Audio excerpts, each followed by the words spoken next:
Well, hello and welcome to the Movie Paradise. I am your host, Nathanael Molnár, and this is our spoiler discussion for the new MCU film, Avengers Endgame. And I am not alone today in talking all open spoilers about Avengers Endgame. I am joined today, with me is Nick Elliott. Hello. And Matt Smith. Hello. So, we did an Infinity War discussion about a year ago. That's right. We did an Infinity War discussion, and now we're back here discussing Avengers Endgame. This is full open spoilers. We are talking about this film as if you watched it with us. So if you have not seen Avengers Endgame, do not watch this video. You can go check out my spoiler-free review, which is up on the channel, if you have not seen the movie. So this is... I have to make it abundantly clear because I'm sure even though I'm saying all this, there's going to be someone, you said this, there's spoilers in this era! Spoiler discussion, all spoilers. You haven't seen the movie, just get out of here. What are you doing? Go Well, Iron Man's fucking dead. Well, yeah. You had your chance. We warned you. We warned you. Iron Man's dead. Thanos dies twice. Yep. So, let's just go around quick first before we get into the discussion. I want to hear, what are your impressions of the movie? Like, what did you guys think? Matt, if you want to start. Dude, how do I put it into words? It was good. It was a lot more... I was expecting it to just be like 3 hours of just like you know, ripping out your heart drama. But it was really fun. It was like really... It was really funny. It was really this like... It was pretty balanced for what I was expecting it to be. I was only, crying through half the movie. Not the full 3 hours, just an hour and a half. Yeah, you're right. Yep. Had to have an IV put in afterwards because I was so dehydrated. Yeah. Oh, yeah. Did you guys have game plans for how you're going to make it through the full 3 hours? Go. Just go. I took a drink in with me, but really? No bad That is a breaks. bold move. See, I stopped all liquids 2 hours before the movie. I drank a water bottle at 4:15. I was like, okay, I'm done. No more liquids. And then I went in at 6:15. I still had to go pee. About maybe an hour into the movie. Thanks for sharing. Yeah. You're welcome. Thank you. But I need that. No, I just went early in the morning. It was fun. Nick, what are your thoughts on the movie? I loved it. I thought it was a very different movie, and I thought that was a good thing. For me, it was a lot more character driven. It wasn't as action intensive, and I really liked that. I think the end battle kind of makes up for that. There's enough there to keep you going, and it builds anticipation for that. But yeah, I think this was a remarkable send off to the past. What is it? 11 years now? Yeah, 11 years. I think this was the 22nd film. I think so. Wow. Yeah, so it's been a while. Yeah, yours is 20 more, am I right? Yeah. Hey. Hopefully. My first impressions, Endgame, I really liked this movie a lot. I liked it a lot. That's 4 lots. Lots. I liked it a lot. We're at 7 now. I loved the whole... I think each act of the movie, each part, because it kind of has 3 distinct parts. Yeah. You have the repercussions of the snap for about an hour. Then you have all the time travel stuff. Yep. And then you have really the climactic battle. And I think while some parts were stronger than others and all that, I think overall I really liked the story that they were telling. After seeing Infinity War, you have such a huge thing of half of all living things, creatures in the universe, completely just disappearing. You want to see what happens immediately after that. You want to see the repercussions, and I think they handled that in a really mature way. Especially in that first hour, you have a lot of smaller character moments, lots of just dialogue scenes, characters, especially that scene where Black Widow she was making the peanut butter sandwich and Cap walks in, and she's just like, and even before then when she's talking to War Machine, and you could tell she's doing everything in her power to just keep it in, and then she breaks, and then Captain America. There's so many great little moments like that, and those moments are earned because we've spent all this time, 22 movies, 11 years with these characters, that we understand them now. We have kind of like an inherent understanding of who they are. And so seeing how each of them reacts to something as monumental as what happens when the hero loses on this scale. I loved that. And then going into the time travel, I'll talk a little bit more about that later. But overall, I do really like this movie. I like the decisions they made. I like the story that they told. They're bold decisions, bold choices to make for a big film like this. You mean really bold as in Thanos getting decapitated within like the first 10 minutes or something? Yeah. Yeah, that's pretty bold. That was pretty bold. That did catch me off guard. Yeah, I was genuinely like, okay, I know nothing anymore. Well, movie's over. Okay, let's go home. Guys, they won. Let's go home. When he was decapitated, that was the second that I realized, okay, now the story is time travel. Yeah. Because we didn't know that, and then as soon as I saw that, I was like, alright, I've seen trailers and marketing with Thanos in it. He just got decapitated. I think Thanos is... I think they're doing time travel. It was a fake Thanos all along. There you go. It was just a puppet, you know?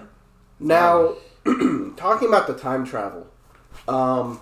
So I had been, for a while, I'd been saying, guys, it's not going to be time travel. There's not going to be time travel in Avengers 4. All the theories of time travel came from just a couple of set pictures of Chris Evans wearing the Captain America costume for the first Avengers movie, had Ant-Man and had Tony Stark. Looked like they were standing in some New York rubble. Everyone's like, oh, it's time travel. I was like, guys, listen to me. I have all the answers. Listen to Mr. Movie Paradise. I have the answers. Everything. It's not going to be time travel. That would be ludicrous. It's not going to be time travel. It's coming. Don't worry. It's not going to be time travel. Sing in the theater. Well, goddamn it. It is time travel. And quantum realm travel. See, yeah. So technically, I could say I was right. Yeah, it's not time stone time, travel. I was wrong on that. But here's the thing. I never really liked the idea of time travel because I thought before I saw it in action, I just always thought of it like if they just do time travel to undo the snap, that feels like a cop-out to me. That just feels, let's do time travel to undo everything. But they did it in a way, one, I loved them going back and going to all the different events of the first ones. Who would have thought that Thor the Dark World was going to become a huge, important movie in the MCU? Well, you have to have seen that one. But I liked how they did it because it wasn't. It was a very specific difference that they made. It wasn't we go back in time to undo the snap. It was we go back in time to get the stones so that we can bring everyone back in the present. And I think that while it may seem like an insignificant technicality, I think that helped me stomach it better. And it was entertaining. I loved seeing how that played out. I think time travel's tricky because invariably you have to explain it. You have to explain at least on some level how it works. Yeah. And they tried that, and I think it's a difficult thing to do. I think they did as best as they could. I know there are some people out there who are kind of nitpicky, want to know the specifics of, if they time traveled and this happened, then this shouldn't have happened. I'm generally a pretty simple guy when it comes to movies. If I'm entertained, it's a good movie. Yeah, I think they explained it the best they could, and I think it works. I couldn't see how the movie could have gone without time travel. I was of the mind that it was always going to be time travel, but I don't know. I think it worked as best as it could have. Yeah. I mean, the best thing they did was every time someone made a reference to some other time travel movie, they're like, "No, you're stupid. That's not how it works. This is how it actually works." And then they're like, oh, well, after that, everything gets put back exactly where it found it, so it's like nothing actually happened. So Back to the Future is a bunch of bullshit? That was a great line. I love that line. But yeah, I think, and they set up their time travel differently from a lot of movies, as you're alluding to. I think that was really smart. Because things could have gotten really messy really easily if we affect the past, that changes the present, but they did it in such a way that we affect the past, that stays in the past, that stays in the past, that doesn't affect our present. And I thought that was a way to kind of keep it simpler, keep it cleaner, and it also allowed for a lot of things to happen in previous movies, like we see the fight between the two Captain Americas. Yeah. We see a lot of things happening that obviously didn't happen in the other movies, couldn't happen in the other movies, and it gave this movie the freedom to be able to show these things without completely fucking up all the timelines. Yeah, the whole thing with the Sorcerer Supreme and Thor. Not Thor, Hulk. Yeah. We talked about the time, so that was really cool. Yeah. I really liked Doctor Strange. I think it's one of my favorites, so I was really happy to see that. Mm-hmm. And like the moment when she was like, well, she wasn't going to do it until she was like, when White Strange gave it to him. I was like, oh, okay. Mm-hmm. Yeah. Oh, that's all you needed to say. Yeah. Now I'm totally on board. Yeah. And they worked that out. Especially when she hit him and then like Mark Ruffalo just came out of... I loved what they did with Hulk in this movie. Yeah. Yeah. Yeah. To me, Hulk works best when he's Hulk, when there is that divide. Yeah. They did give a few lines explaining it, and it makes sense to me, and I know it has its roots in the comics and all that stuff, and I think it was done very well. I don't know. It works. I would have preferred to see regular Hulk, but again, I don't know how that would have worked in the movie. Yeah. It's necessary, so... Yeah, I completely understand. I can see that because, I mean, I love raging Hulk monster as much as anyone else, but I guess where it comes down to, for me, is that I love Mark Ruffalo. Yeah. And what I love is that, as we've seen from the first Avengers movie on, is that they've slowly and gradually been putting more and more Mark Ruffalo into the Hulk. And I think this felt to me like the next natural step of now this is really Mark Ruffalo kind of taking on this character and making it his. Yeah. And on that level, I really liked it. Even though, I would have loved to have seen Hulk like going after everybody and like really, hulked up action. But I also liked that we have a different take on Hulk in that he, like, I think at one point he even says, like, referring to Hulk smashing stuff. Oh, that seems a little gratuitous. Yeah. Like, I like kind of a pacifist Hulk. I think that's really interesting. So while I can understand it might, for a lot of people, and to myself to a degree, like, it feels like something was missing, especially since, and this was an issue of mine with the movie, was that last movie with Infinity War, it seemed like they were setting up a story arc for Hulk. So Hulk won't come out, Hulk is terrified of Thanos, and now there's this war between Hulk and Banner. And it feels like that, it was weird to have that resolved off camera. Like, it kind of tied itself up too quickly. Though I feel there's a 5-year time skip, and we don't see a lot from that, and it's a 3-hour-long movie. I feel like it would also kind of be building to cluttered if we individually resolved everyone's story arcs on camera. So while I absolutely agree, in a perfect world we would have seen more of that. It's a long movie, and there's a lot to cover. I don't know, I could have lasted another 4 hours in that.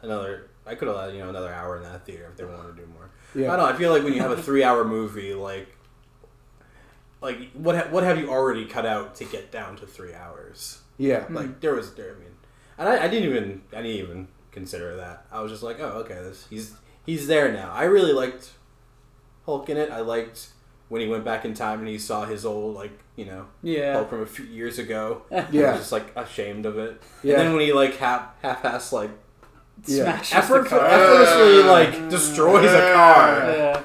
Like, he doesn't even care, but he still did. And I think he, like, kicked a scooter or something. My favorite part of that is he hits the car, but he doesn't hit it super hard, but then his hand still hurts. Like, he has to shake it off. Like, you can tell he's a bit rusty.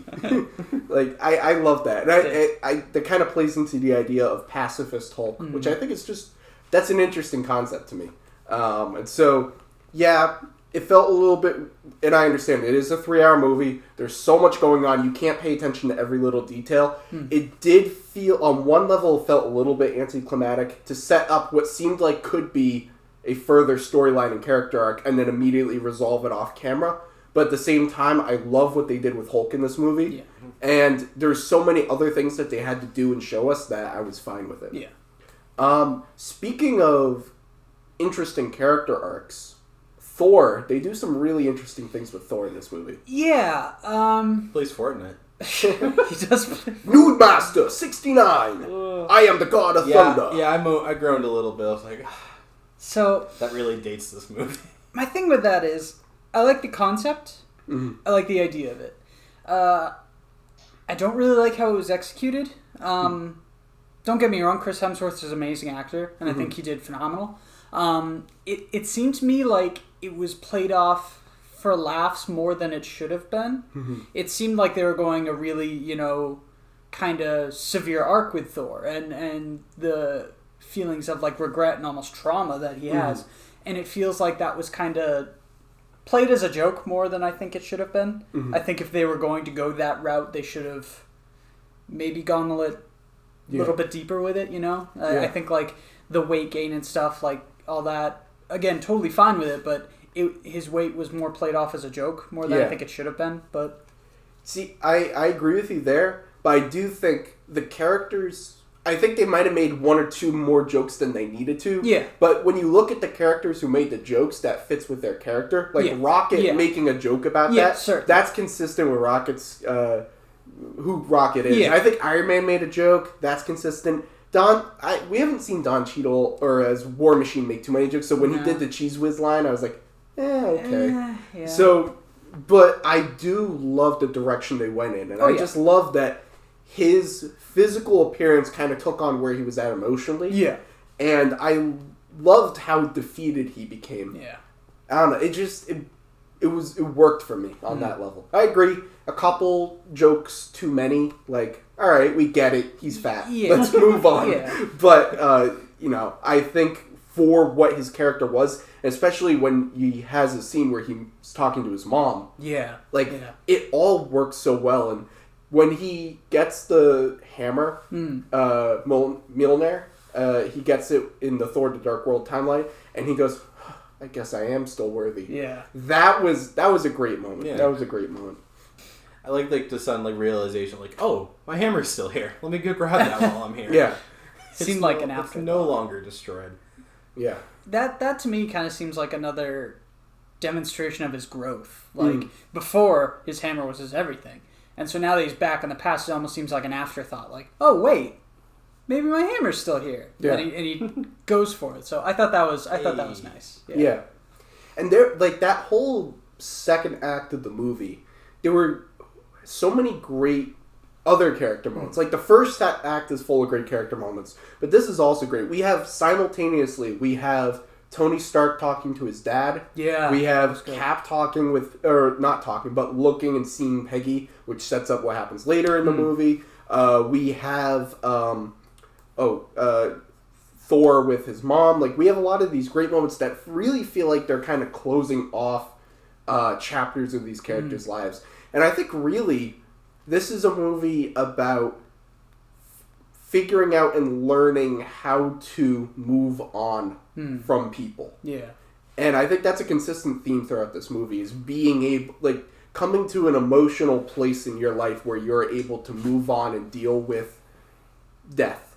I think that's what made Clint and Natasha's scene so painful for me. Yeah. I mean, those two weren't really ever my favorite Avengers. Yeah. But the place both of them are at in this movie is clear, and then that scene on Vormir, I think the planet is, it was almost hard to watch. You were seeing two characters, both each so defeated, but having faith in each other, and just refusing to let the other one take their place in a way. Yeah.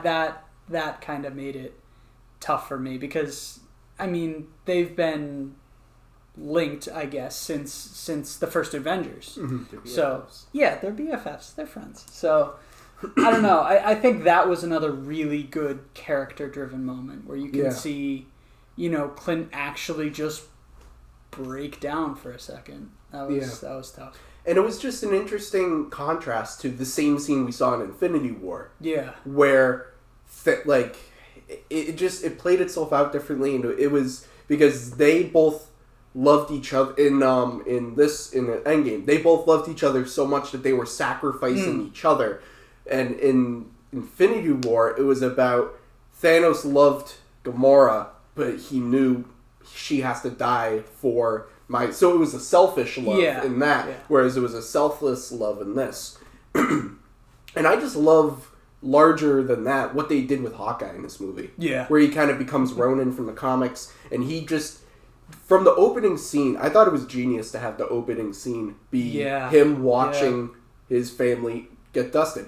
And it was great that they shot it in a way where we know what happened to them, because we just see the dust, but he has no idea. Yeah. And I think that speaks to, for everyone else who's experiencing this across the entire universe, they have no idea what the hell's going on. Exactly. They're just, half the population's there, and then suddenly they're not there, and they have no idea what happened. Yeah. And I think that kind of confusion is emphasized in that opening scene. Yeah. That scene caught a lot of people, at least in my theater, off guard, because I think people didn't realize the movie had started. There was one person that was like, "Oh, it's starting," and then everyone shushed him. But I was like, "Yeah, wait." But people just didn't realize that's how the movie was starting. Yeah, I don't know what they were expecting. Yeah, but it's just, and it worked with his character, and it was. And we see a lot of characters being brought to the brink of testing their limits in multiple different ways. I mean, you could say that about Thor. Yeah. You could say that about Hawkeye. Natasha, in many ways, is pushed to the very edge. All these characters are just kind of at their limit. And then it's all about how do they, once they have that little bit of hope, they kind of rebound in a way. And also, I feel like we're kind of like jumping all around, but that's fine. This is a spoiler discussion. The whole beginning part with Tony. Like, I mean, him being on the ship, I thought was cool. Yeah. But I mean, it felt weird that they were setting it up as if he was going to die, and in literally in 3 minutes he was fine. But that was whatever. My favorite part of that, and probably, other than the very end, the best acting Robert Downey Jr. gives in the movie is when he's essentially saying to Cap, you were not there. Yeah. We lost. You were not there. If we had done what I've been talking about, the suit of armor around the world, you said that if we lose, we'll lose together, and you were not there. Yeah. And just like he's like falling apart. He looked so malnourished. Oh, yeah. Like he looked so skinny. And I don't know if that was CGI or if like Robert Downey Jr. lost the weight or whatever it was, but kudos to them because it looked great. It was tough because you've gone the farthest with his character, and he's been saying this whole time, and people have had various reactions to it. And with the thing in Age of Ultron, you can think either, oh, he's right to do that, or he's not, he's going too far. Civil War, you can say Tony's right to believe this, or he's wrong, I don't think this should happen. But when it comes to Endgame, he's right. You can't really debate him anymore on that. Like, all the things in the past, they happen, past is past, but here's what happens now, and it's here, and you can't deny it anymore. And that breakdown kind of set his character arc for me in kind of the concluding stage. Like, he's here, he's getting out all of his grievances, and he becomes more and more willing to help throughout the remainder of the movie. Yeah. So I thought that was nice. And even larger than that, him and his daughter, Morgan, that was some of the best parts of the movie for me. I loved that they made him a dad, and his relationship that he has with his daughter was perfect. Oh yeah, absolutely. It was great because it just felt like the next natural stage for his character. And just speaking to the larger MCU, one of the best things that they've done with this MCU has been the evolutions with all their characters, but especially Tony Stark. Yeah.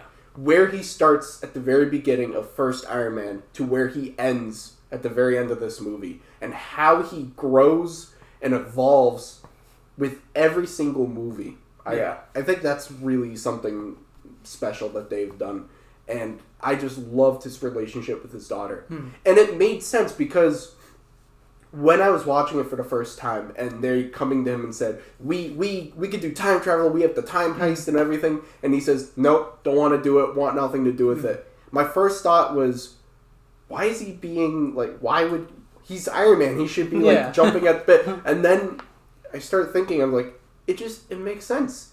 He's gained a lot from this. He has his daughter. He's married to Pepper. And another detail I loved was that in Age of Ultron, when they're at Clint's farmhouse, he's like, maybe I gotta get one of these. and he has that. He got that with in this movie. Yeah, and kind of going off that homestead kind of feel. I really like Tony and Pepper's relationship in this movie. I've always liked their kind of butting heads kind of relationship, but this felt a lot more, I don't know, earned to me. I think they've settled down. They have a kid. They've been, doing this for the past 5 years. And so one of the lines that really stuck out to me was when he was talking to Pepper about like, hey, I've figured out time travel. I can do this now. And he says initially he doesn't want to.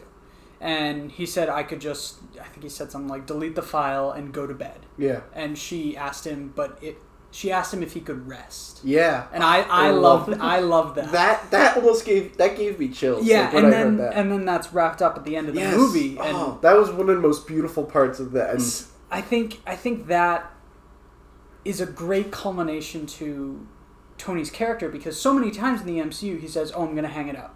End of Iron Man 3. Yeah. He's like, "I'm not going to be Iron Man anymore. I'm still Iron Man, but blew all my suits. Done." Yeah. Comes back for Age of Ultron. After that, he says, "Okay, I'm done. I'm really done. I'm gonna go with Pepper and build a home and all that stuff." And he just keeps going and going and going and going. And now this time, I actually believed him. He said, "I don't want to do this anymore." And she said, "I think you do. I think you know. It doesn't really matter if you want to. I know you have to, and you know that you have to." Yeah, it was beautiful, and it was a great reversal, because when you think to the beginning of Infinity War, when they're walking in the park, and then he leaves, and he calls her, and she's like, "Are you on that ship?" Yeah, and he says, "Yeah," and she's like, "Get off that ship right now. Come here," and he's like, "Sorry, you're not going to see me for a while," and then he almost dies, and then the next time that she sees him is when the ship lands, and then and then going to that conversation you were talking about, and she says one of my biggest failures has been not being able to stop you from going out there. Yeah. And it's just I love that whole "but will you rest?" Yeah. That was one of the best lines, and then especially when it comes back into play later. But they did a lot of great character work with Tony, a lot of great setup.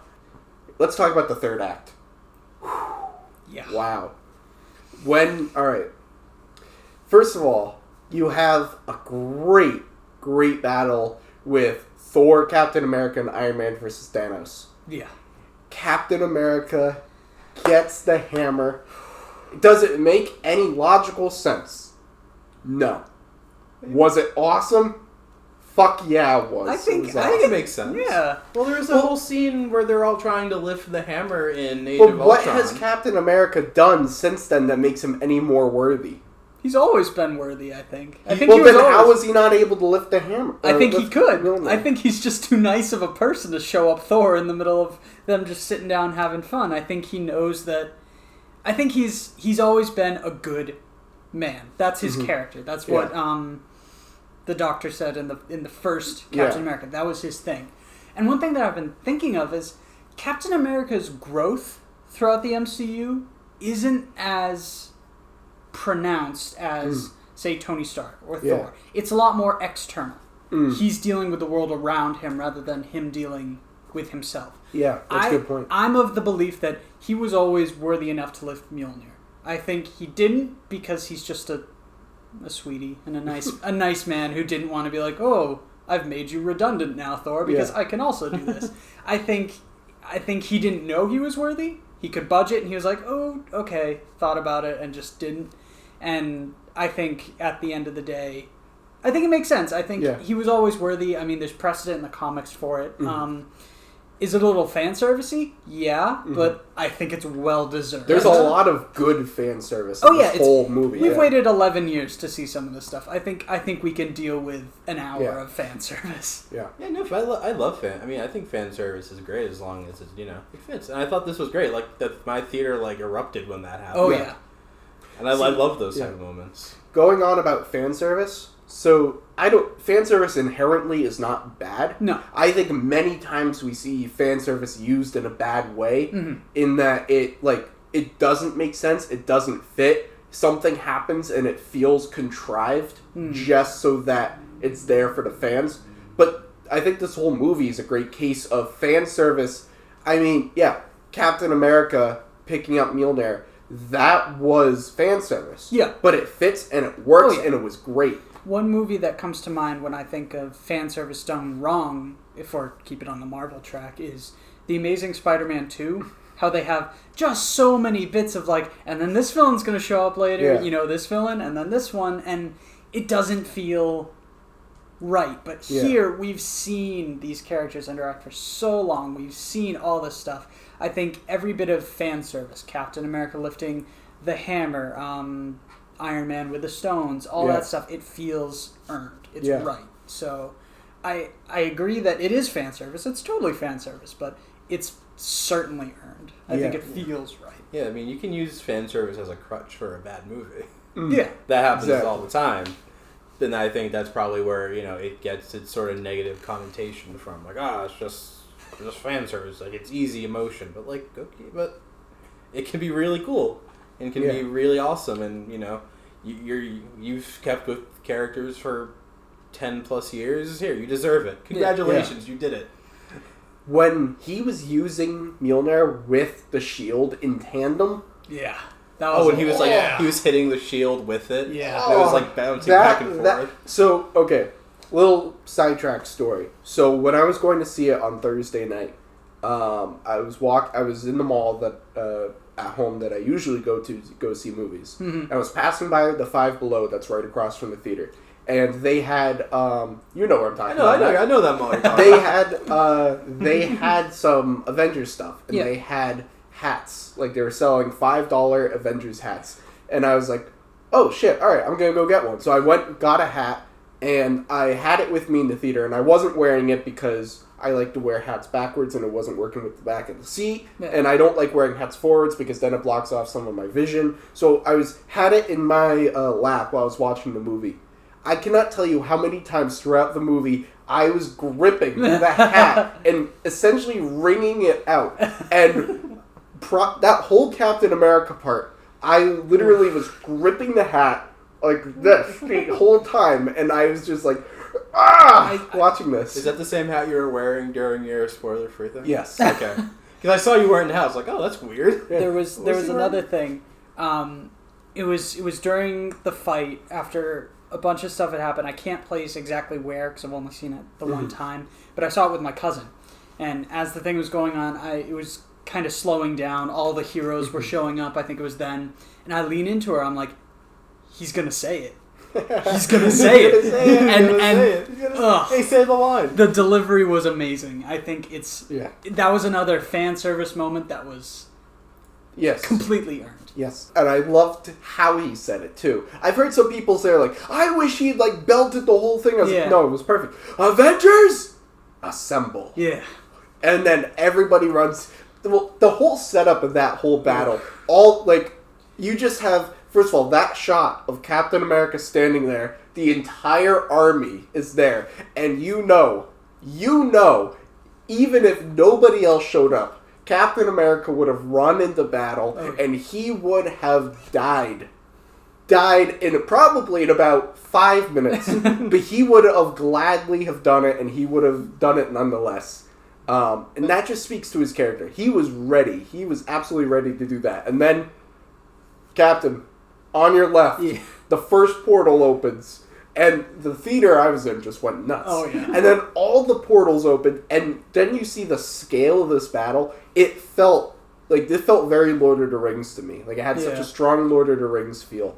And it was just the scale of it. Unlike anything we've ever seen. Yeah. Not just in comic book movie terms. I'd say just in cinema in general. Like literally the only thing I can think that I wouldn't say rivals it, but is on the same level would be like a Lord of the Rings. But even then, very completely different. Yeah.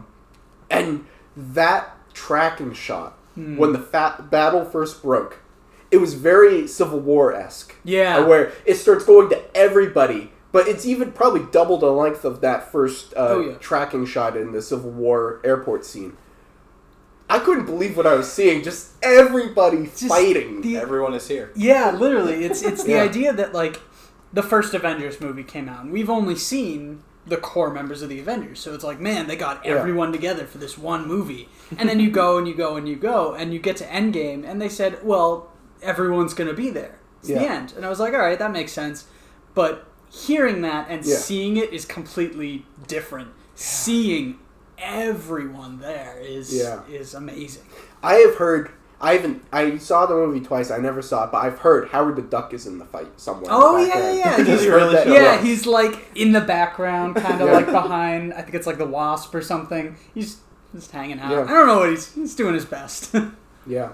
But, see, so I love that whole part of the movie.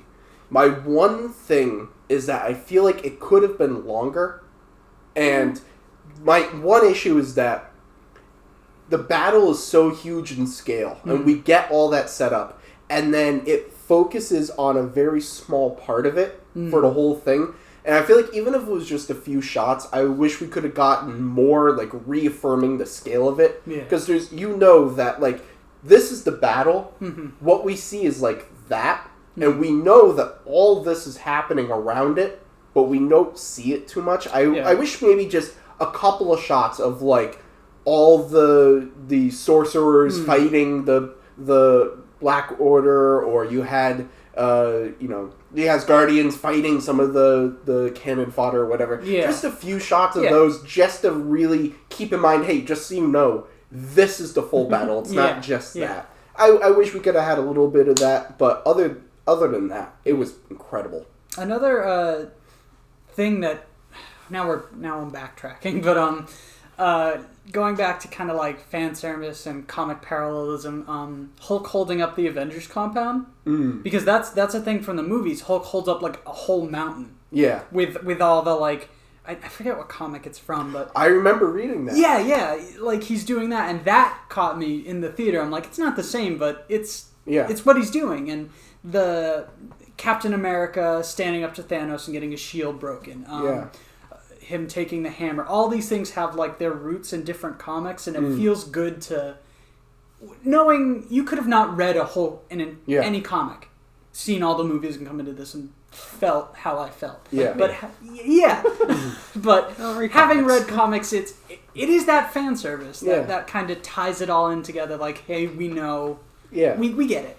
But, well, it's different degrees of fan service. It's fan service from the movies. It's also fan service from the comics. And it's like Marvel, the MCU has always had a great understanding of what do we take from the comics, what do we take, what do we leave on the floor, like how do we adapt it in a way that people who know all the comics, who have read every single issue of every single Marvel comic and have all these preconceived notions of who these people are and what, how do we make them happy, but how do we also make happy the people who have never read a single comic in their life, did not know who Captain America was before walking into that theater. How do we make them both at the same time incredibly happy? They've always known how to do that balance, and I think really in Endgame, we definitely see them doing that. Oh, yeah. And then, there's so many parts in the battle I love. Like, I loved playing the hot potato with the gauntlet. That was cool. There was a lot of great moments. And then we get to the big moment where Tony Stark dies. Yeah. That was so well done. The second that he's holding up the stones and he goes, and I knew he was going to say it. I knew it. Say the line. Say the line. I knew it. And it still felt so rich when he says it. And I am Iron Man. Snap. And then he's all like burnt to a crisp almost, and he's on his deathbed. And you have, like, a similar kind of Spider-Man scene from Infinity War. And I loved, it was just a tiny little detail, but he's going off, Mr. Stark, Mr. Stark. And then one of the last things, he calls him Tony. And I was like, that felt like, that was a maturing moment. Yeah. And then he's crying, and Pepper moves him over, and she's like, hey, everything's going to be okay. Now you can rest. Yeah. That line got me. Like, when she says, now you can rest. And then, but I think, that so it's funny. Both times, I don't cry really during movies at all. There are movies. There are movies that will make me feel really emotional, but it's very rare that I cry during a movie. The first time I saw the movie, I felt like a little bit, but I wasn't really. Honestly, it was funny. The second time, I really felt it. I didn't cry, but I really felt it. Like, but I just think it was. I thought it was funny. The first time I was like watching, I was like, "This is a really good scene." The second time is when it hit me. Like I was like. I felt like the tingling around this area, around here, and I was like, it confirmed for you that it was real. You didn't just see the movie wrong the first time. Yeah. There's a lot of memes going around, like, coming out of Endgame. Yeah. And just the reactions people have just, like, sitting down in their car afterwards. And it's true. You just go out of the movie theater and you just stand there, you're like, what do I do now? Like, 11 years of my life has just come to a close. And there's going to be more movies, but it's not the same as it was. Yeah. And I'm really excited for where it goes forward, but this was also a huge chapter closing. So when Iron Man dies, when you walk out of the theater, you just have this moment of like, okay, I don't know what to do now. When's the next one? What do you mean? In 2 months. 3 months. Wow. But, and then also one of my favorite parts of this whole movie, the funeral.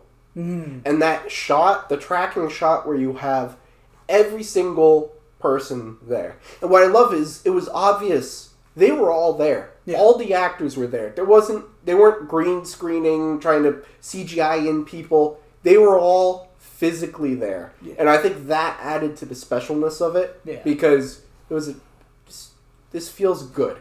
Everyone's there. And they got everyone to be there. Now, you've seen it twice. I'm having trouble recollecting. Was Hulk there as, like, Professor Hulk, or was he Bruce Banner? No, he was Hulk. He was Hulk. Was in a sling. Oh, right. Okay, yeah, I remember that. Okay. But yeah, just having... Even the kid from Iron Man 3. Yeah, which I love that. I saw that, and my friend's like, who the hell is that?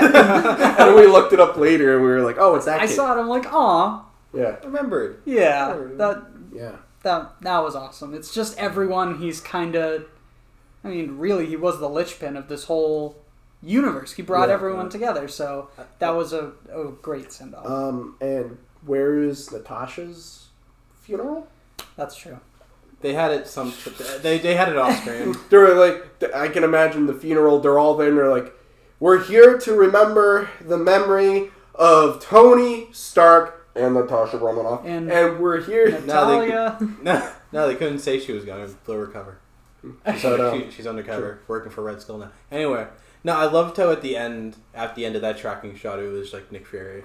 It was like he was in this movie, but he was there, and he still had the most one of the most epic shots in the movie, even though that was like the first time he was there. But it was great. Probably the part that brought me the closest to tears is when Happy Hogan is sitting with Morgan. Yeah, and he's like, "You hungry? Yeah. What do you want? Cheeseburgers." And just the callback to the first Iron Man, when for those just if you didn't pick up on it, when Tony Stark is rescued in the first Iron Man, the first thing he wants, he tells Happy the first thing he wants, American cheeseburger and a press conference, and he gets his cheeseburger and just specifically cheeseburger first. Yeah, and then just.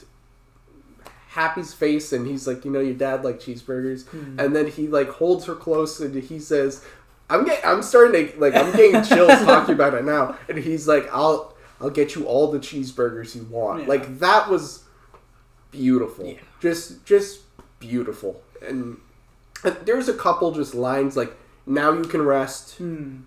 I'll get you all the cheeseburgers you want. Like those, which I never thought I'd be saying. One of the most emotional lines ever spoken in a movie is, "I'll get you all the cheeseburgers you want." But context. Wow, that was such a great scene. He acted the hell out of that. Oh, yeah. Jon Favreau, barely in the movie for like a handful of shots. He gives probably one of the single best performances in the movie. He was excellent in this. But yeah, that overall, and then Sam gets the shield. Yeah, I knew it was going to be one of them. It was going to be Bucky or it was going to be Sam. And there's precedent for both in the comics. Yeah. Initially, I would have preferred Bucky. Mm-hmm. But now that I've seen it, I like that it's Sam. Well, yes. I like that it's Sam. I don't think it could have been Bucky, though. Yeah, I mean... He's a wanted fugitive who's been a terrorist, and plus he still has the words in him. If anyone says those words that were... I thought they got rid of it in Wakanda. Did they? I thought so. Yeah, I think so. Yeah, I think that was part of what he underwent. Yeah. But still, he still has beef with Tony. Like, I don't think it could have worked for Bucky, but yeah. It feels right. Now that I've seen it, it feels right that it's Sam. And the dialogue between them when they're talking about it, he gives Sam the shield, and he's like, well, how does it feel? And he says, it feels like it's someone else's. Yeah. And Steve's just like, well, it's not. Yeah. And that was one of the ones that got me. And he just kind of looks at it, he's like, okay, I can do this. I can be Captain America now. And that was great. I'm really looking forward to seeing him as Captain America now. So, do you think he will actually take on the mantle and be Captain God, America? I hope so. If he gets the shield and doesn't do anything with it, that'll be so disappointing. He just like hangs it up in his room above his bed. Well, no, I think it will be... I don't know if he'll be Captain America. I think he'll be Falcon, but will use the shield. I mean, in the comics, he went by Captain America, had the shield, and still had the wings. Yes, but just because it happens in the comic doesn't mean it's going to happen in the movies. But I would vastly prefer if he's now Captain Let me put it this way. I don't think we're going to get Captain America 4 with Sam Wilson being Captain America, wearing the costume. And also keep in mind, he does not have the super soldier serum. He does not. He's just an average guy with wings. Yeah. So, I don't think he had the serum in the comics either. I can't remember. But anyway, if they do give him his own line of movies, I don't want it to be Captain America 4. I want it to be so we have the Disney Plus show, Falcon and Winter Soldier. As far as I know, that's still Falcon and Winter Soldier. That's not going to be... It's not like it's going to be Captain America and Winter Soldier. But is it going to be like Vision and Scarlet Witch, where it's probably like a prequel, I guess to say? Because Vision didn't come back. Yeah. So is it going to be kind of like a prequel, like what did they do during their time, or is it? Or I think it's going forward. Like, I don't think the Bucky and Winter Soldier or the Winter Soldier and Falcon show. I don't think that's a prequel. I mean, maybe we'll find out. We'll be wrong, but I'm pretty sure. Last I heard, it's going forward. I think there's also a possibility if they do make him Captain America, to just change the name. Yeah. I know they kind of do that where they'll like hold off on officially naming things until it comes out. But I don't know. I can see it going both ways. Yeah. I would personally prefer if he became Captain America. That would make it feel more impactful for me, that whole scene. But I can see it going both ways. Yeah. I don't know what I would necessarily prefer myself. I just don't... I guess the way I'm seeing it is I don't think him getting the shield at the end is conclusive proof that he is now the new Captain America. I think there are other ways they could take it, like he's Falcon, but he uses the shield. I think there's other narrative ways they could take it, so I don't think it's necessarily confirmation. But, I mean, if he very well, next time we see him, he could be wearing the costume with the shield and everything like that. He very well could, so... My name is Steve Rogers. We'll wait and see on that one. Yeah. But what'd you guys think of the closing of Steve Rogers' chapter in this? Good for him. Yeah. Deserved it. Yeah. I liked it a lot. I liked how the idea... Again, I'm called back to Age of Ultron when Tony asks him, like, where are you going to go? What are you going to do? Yeah. And he says, well, I'm home. He's an Avenger. That's all he does. And he spends things like The Winter Soldier, that movie, just going on about how this is what he does. He doesn't have anything else. And so giving himself that one last mission to put everything back and then saying, you know what, I'm going to rest now. I've done my bit. Now he can rest as well. Exactly. It's a really nice conclusion to see it. Yeah. To tell you the truth, I didn't think he was going to come back. Yeah. I thought he was just going to stake it. I knew he was going to the past. I was like, he's probably just going to do his own thing because they were like, for him, you can take as much time as he needs. He definitely does. I thought he just wasn't going to come back. Yeah. Be like, nah, I'm just going to hang out here, guys. No, I mean, essentially that's what he did. Yeah. Yeah. I mean, I don't think he, like, physically came back. He's still, like, a man. But I don't know. Yeah. But I see what you say. Yeah. It feels right. I thought it was going to be like, oh, he's gone. Oh, I hope he's happy where he is. Yeah. Now, do you think we're going to see... Because Steve Rogers isn't dead. Do you think we see Chris Evans again as Captain America? As like a mentor character, maybe, to like the newer generation of people? I think it's possible. Kind of like a Nick Fury, sort of like hierarching like guy who knows everything, but lets everyone else do everything. I don't think he'll be as involved as Nick Fury. Yeah. I think he'll just kind of sit back. I think we'll see a cameo or two, maybe, but other than that, I don't think anything else. I think he's just kind of... Yeah. I wouldn't be surprised if Chris Evans is just done. They just have him in a retiring home, and that's it. Yeah, so final thoughts on the movie. We've talked about it for the past hour. What are your final thoughts on Avengers Endgame? Dude, it's a movie. That's the only thing I can ever say, because I'm like, I don't know, man. I loved it. Yeah. It's a little bittersweet to have this whole thing, wrapped up, closed. I mean, the first really big, cinematic universe has come, and now it's done.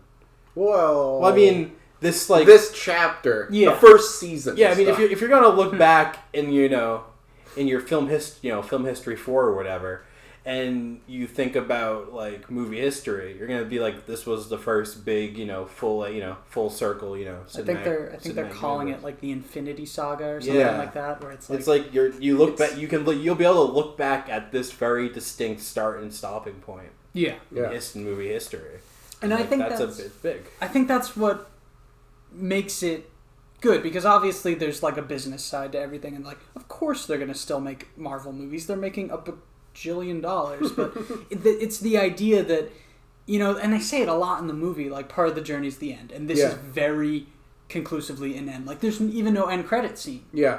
Well, there's the little, but it's the idea that we don't know where it goes from here. This is it. Yeah. It's not the end, but for a lot of these characters, we're done. Yeah, especially with how this is the 22nd Marvel movie. It literally feels like this has been a whole season of TV. They did a season of television with movies. And now it's done, and now we're moving on to the next. Now, technically, as far as I understand, Far From Home is still technically part of, like, Phase 3. I think so. Which I think makes sense. I'm very curious to see where they go with it.